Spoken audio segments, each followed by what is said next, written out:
Today, Precarious plays Phantom Brave. In previous editions of D&D, I feel like, from what I've read, from what I've heard, there was a greater consistency in how energy was portrayed. There were a lot of positive or negative energy effects. Mm-hmm. Now it's kind of like the alignment system, where those elements are alluded to in the rules in various spots, but not in any meaningful way. So you have a move called negative energy flood, for example. Yeah. But it doesn't have like a negative energy tag that properly distinguishes it from... Like piercing damage? Kind of. Well, now I think that the problem is that I feel like at some point a designer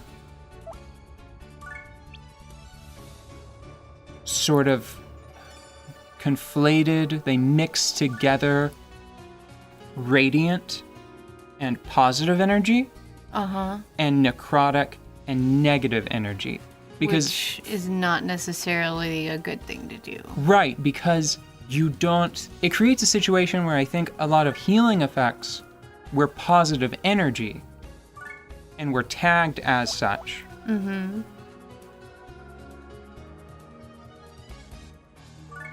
So you could have a positive energy healing technique. Mm-hmm. Healing moves don't...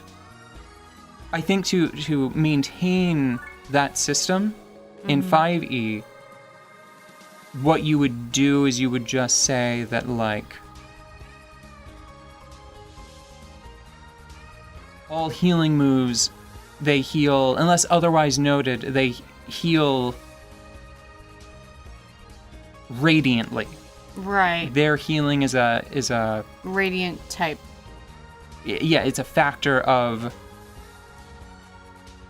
the luminous nature, the positive energy that it provides. Mm-hmm. And the system, I feel like it was a stronger system that could be built upon. It was like a tool set, the way it was worded. Now I think there are too many discrete spell effects, you know? Mm-hmm. It's like, this is the spell, and it does negative energy flood. If you kill an enemy with its necrotic damage, the creature will rise as a zombie after some amount of time, right? Okay. I think that that's how that spell works.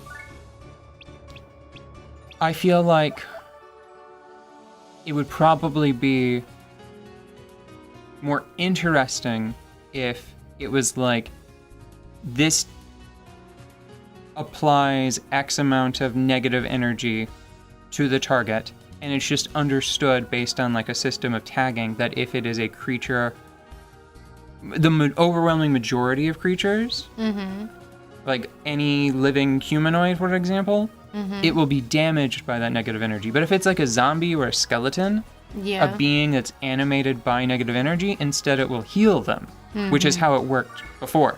Okay. From what I understand. Yikes. And then if there was just a broad system in place where if a living creature is felled by negative energy, they just rise as an undead naturally. You take it away from that move and you make it a feature of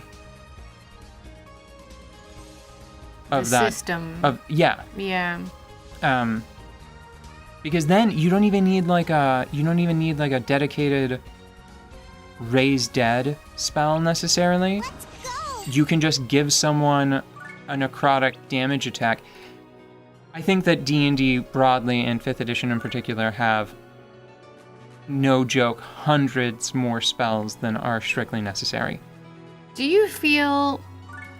Here's something... We've played three... We've played 3 systems, right? We've played 3, 5, 4, and 5.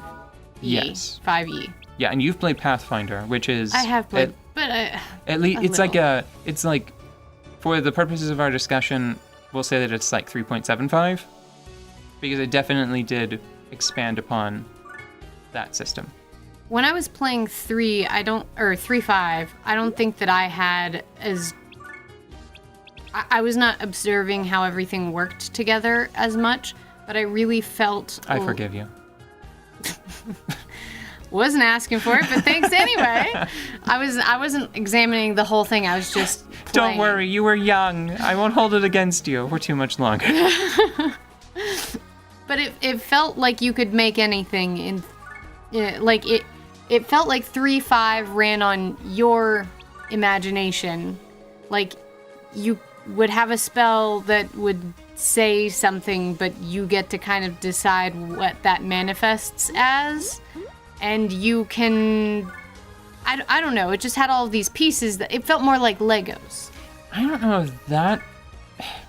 I think that because of the that was when I was playing, right? I never DM'd it. I never DM'd it, and I wasn't observing the whole system. But when I played 3-5, it really felt a lot more like, this is up to you.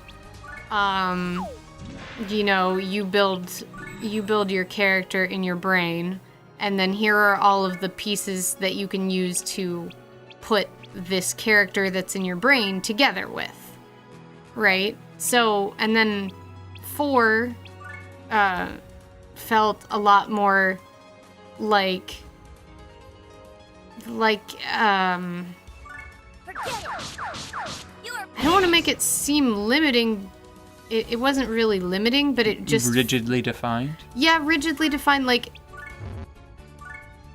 a lot of the things that I would have had to work to put together before were already there, and I either had to adjust things to make exactly what I was looking for, or just, you know, play it. But it felt really cool. Like, it felt really cool to play because you had all of these powers and you were running around with these, you know, dailies and so on and so forth, and it felt cool. I feel like 5,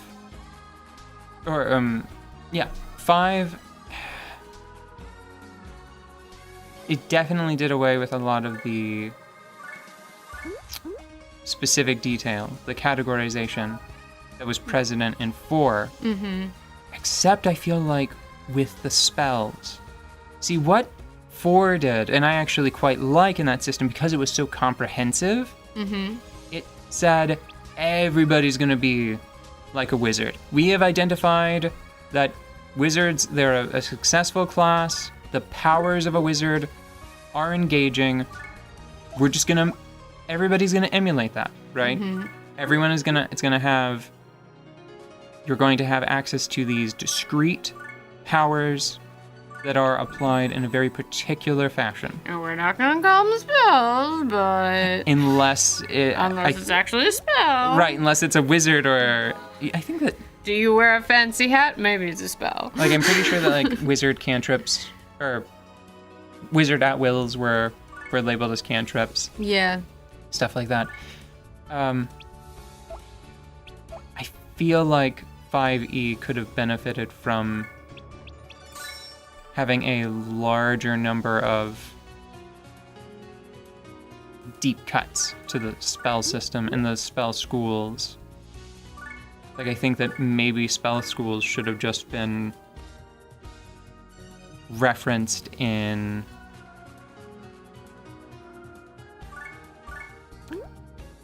the wizard subclasses. Yeah. And were not a method by which spells were actually divided. It's just, part of me kind of wishes that there were just like 5 evocation spells, you know? Mm-hmm. I mean, it's the weird specific stuff that you can get, like prismatic spray, where you just cook and freeze and shock a target with this wavering blast of chaotic light, you know? Mm-hmm. So I have a question.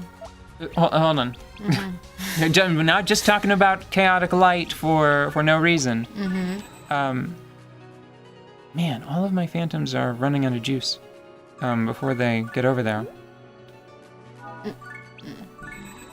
It's fine. I've got a pile of sweet objects to confine to now. Oh, yeah. Are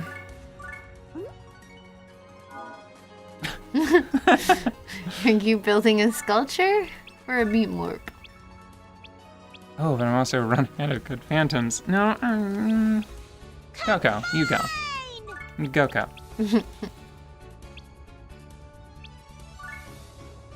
I feel like there could probably just be a very small number of evocation spells.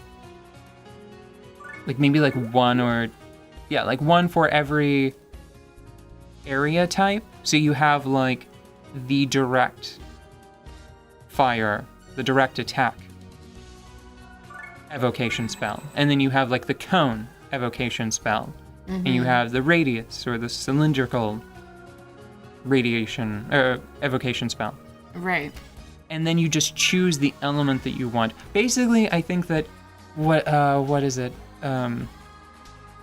Is it prismatic orb or chromatic? I think it's chromatic orb, where you pick the element as you cast it. I kind of feel like they could save a lot of ink if that was the standard for evocation magic. Because does it really... They could put a system in place where maybe you choose from one or two riders for every type of damage, you know? Yeah. And then it's like they could just have systems where maybe if you have a fire, if you choose firepower for your evocations, it does a thing. Like it consistently burns enemies or makes them fear for their lives. Yeah. Something like that.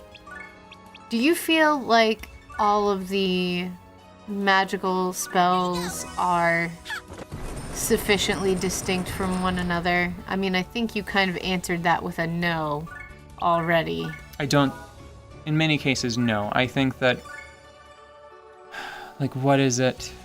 Like, you could probably condense stuff. Do you think that they've just written things out to make it easier to play, but then you just have all this crap to sift through? I think a lot of it just has to do with legacy, and it is cool. It does feel very arcane to look at this massive list of spells and try to parse them.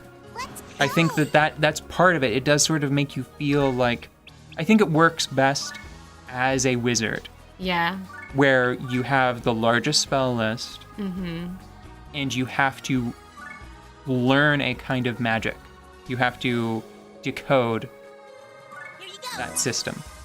I wonder if it's what it was like looking through, like, old texts from ancient times and the Middle Ages in, like, the Renaissance. Because that's what it feels like when I think about it. You know, because we had that... You had all those dark ages when people were losing stuff and burning things and not writing things down like they were supposed to, and then the Renaissance happened, and I mean, can you imagine? That's probably more what it's like. It's probably like a magical Renaissance, the 5e that we play today, if you think about it within a universe that might exist. No, I feel like, if anything, it's a magical dark age. It feels less sophisticated than... Well, it feels less sophisticated and more brutish. In the next episode, I feel like we've strayed very far from the initial subject. I've got a specific example that I'm going to lead with, and then hopefully we can get back on whatever the original topic was. Now, be free.